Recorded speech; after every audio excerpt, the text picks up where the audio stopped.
On Friday the 13th, in the year 1307, hundreds of elite knights were arrested across France. They were accused of heresy. Within years, many would be executed. But that's not the strangest part. Because when the king seized their properties, their treasure was gone. Their documents had disappeared. And from one of their main ports, their ships had already vanished. No gold. No records. No trace. It was as if they had seen it coming. So the question is, what did the Knights Templar take with them before they disappeared? And more importantly, where did they go? Welcome to the Watchman's Eye. To understand the mystery, we need to go back to the beginning. The Order of the Knights Templar was founded around the year 1119. Its founder is most commonly identified as Hugues de Payens, a French knight. He was joined by a small group of men, including Godfrey de Saint-Omer. Together, they formed what would become one of the most influential orders in history. According to official accounts, their mission was to protect Christian pilgrims traveling to Jerusalem. A noble cause. But one that raises questions. Because in the beginning, they were only 9 knights. 9 men tasked with protecting dangerous roads across the Holy Land. Roads filled with bandits, violence, and instability. It's difficult to imagine how such a small group could effectively carry out that mission. Unless their role was something more than simple protection. Their rise, however, was not accidental. Behind them stood a powerful figure. Bernard of Clairvaux. A highly influential monk, advisor to kings, and one of the most respected voices in Europe at the time. It was Bernard who publicly supported the Templars. He helped legitimize the order. He wrote about them, promoted them, and played a key role in shaping their image as warriors of faith. In 1129, at the Council of Troyes, the order was officially recognized by the Church. From that point on, everything changed. Support began to grow rapidly. Nobles donated land. Kings offered protection. Among those who supported the Templars was King Baldwin II of Jerusalem. It was Baldwin who allowed the knights to establish their headquarters on the Temple Mount. One of the most historically and spiritually significant sites in the world. And it is here that the mystery deepens. Because according to several historical references, the Templars did not simply reside there. They worked beneath it.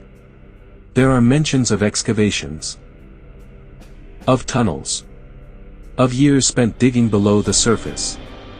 For nearly a decade, they stayed there. Digging. Not fighting. Not expanding. Just digging. Which raises an uncomfortable question. Why would a military order spend so much time underground? What exactly were they looking for? Some historians suggest it was nothing unusual. Others believe they may have been searching for relics tied to biblical history. Objects connected to the Temple of Solomon. Or possibly, something less tangible. Knowledge. Records. Texts lost to time. We cannot say for certain. But what happens after this period is striking. The Templars begin to expand. Quickly. They accumulate wealth.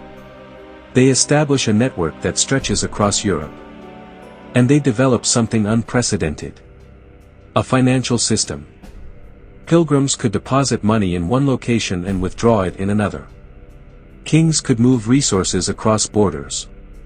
The Templars became, in many ways, the bankers of the medieval world. And with that power came independence. They answered directly to the Pope. They operated outside many local authorities. They had their own rules. Their own structure. Which leads to another question. How did a group that began with 9 knights become so powerful in such a short time?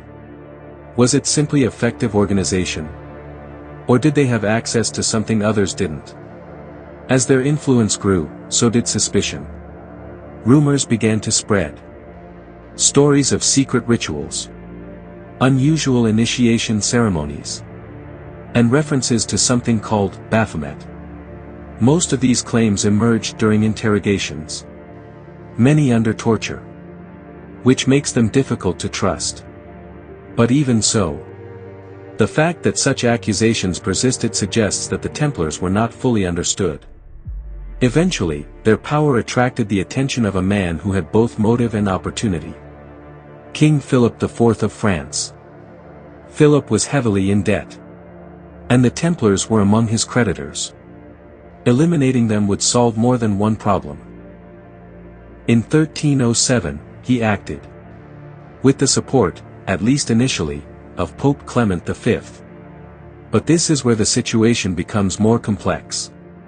Because the Templars had long operated under papal protection, they answered directly to the Pope. They were, in many ways, an extension of the Church's authority. So why would Pope Clement V allow their persecution? The answer may lie in the political reality of the time. Clement V was not based in Rome. He was in France, and his position was closely tied to King Philip IV. Some historians suggest that the Pope was under significant pressure from the French crown. Others believe he was attempting to avoid a direct conflict that could destabilize his authority. There is also evidence that complicates the story even further. In 2001, a document known as the Chinon Parchment came to light. It suggests that Clement V had actually absolved key Templar leaders of heresy.